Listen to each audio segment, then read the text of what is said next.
তুমি কি এমন হারাবে যদি তুমি এখানে আসো। দেখো, এই যে বাক্য এখানে দিয়েছি, যে বাক্যগুলো, যে এক্সপ্রেশনগুলো, যেগুলো আমরা কিন্তু অনবরত বাংলাতে বলি, এগুলো কিন্তু ইংরেজিতেও বলা যায়। দেখো, এখানে আমরা এভাবে বলতে পারি, তুমি কি এমন হারাবে যদি তুমি এখানে আসো, বা তুমি এমন কি হারাবে যদি তুমি এখানে আসো। তুমি কি এমন হারাবে, তুমি কি এমন হারাবে, এভাবে আমরা বলতে পারি। ইংলিশের ক্ষেত্রে আমরা কি করবো, জাস্ট এখানে আমরা গঠনটা লিখবো না, যদি একটা বাক্য সুন্দরভাবে ট্রান্সলেট করতে পারি, প্রত্যেকটা বাক্য একইভাবে করতে পারবো। দেখো,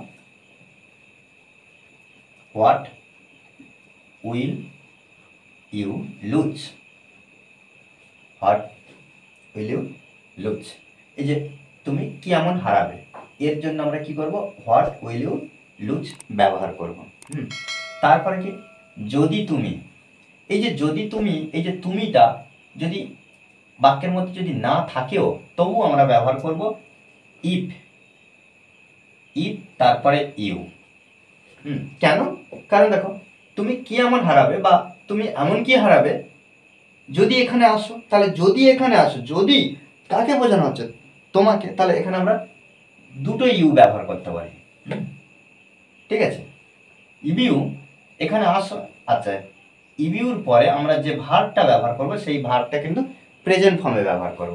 তাহলে ইফ ইউ, এই যে আসো, কাম, কাম কোথায়, এখানে, তাহলে আমরা এখানে হিয়ার ব্যবহার করব, তারপর জিজ্ঞাসা চিহ্ন। হ্যাঁ, প্রত্যেকবারে আমরা ইবিউর পরে আমরা V1 বসাবো, তারপরে আদার্স ওয়ার্ড। যদি অবজেক্ট হয় অবজেক্ট, না হলে কি আদার্স ওয়ার্ড, অন্যান্য কিছু। এইভাবে কিন্তু প্রত্যেকটা বাক্য ট্রান্সলেট করব। দেখো, আর এই ক্লাসের শেষে আমি একটা বাক্য দেবো, অবশ্যই আমাকে কমেন্ট বক্সে জানাবে, কারণ আমাদেরকেও প্র্যাকটিস করতে হবে সুন্দরভাবে। দেখো, তুমি কি এমন হারাবে, তুমি কি এমন হারাবে যদি আজ কাজে না যাও।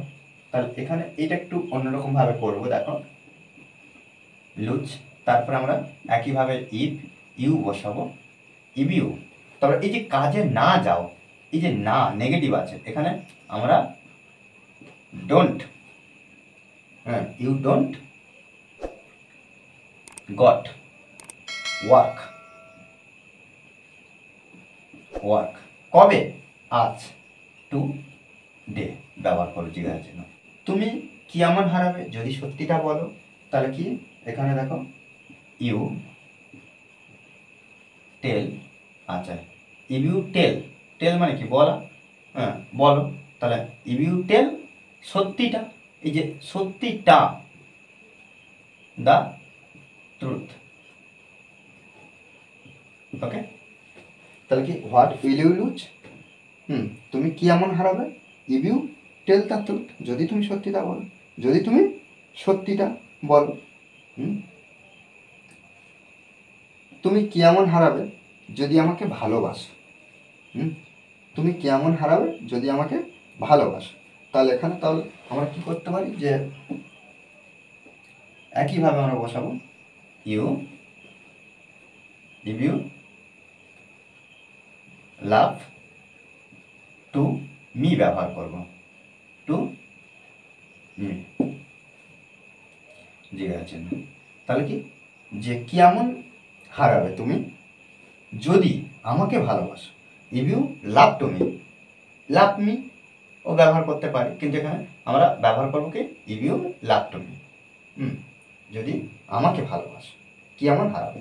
আর দেখো, শেষের যে বাক্যটা দিয়েছি, তুমি কি এমন হারাবে যদি বিষয়টি আমাকে বলে দাও, কি এমন হারাবে। দেখো, এগুলো কিন্তু আমাদের সুন্দরভাবে নিজে থেকে প্র্যাকটিস করতে হবে। মনে রাখতে হবে যে প্র্যাকটিসের বিকল্প কিছু হয় না। আমরা যত প্র্যাকটিস করবো তত নতুন নতুন এক্সপ্রেশন আমরা শিখতে পারবো, ইংলিশে ইমপ্রুভ করতে পারবো। ওকে, আর এই ক্লাসটি যদি ভালো লাগে অবশ্যই লাইক কমেন্ট শেয়ার, আর যারা এখনও পর্যন্ত এই চ্যানেলটি সাবস্ক্রাইব করেননি তারা অবশ্যই চ্যানেলটি সাবস্ক্রাইব করে পাশে থাকবেন। Okay, thanks for watching this video.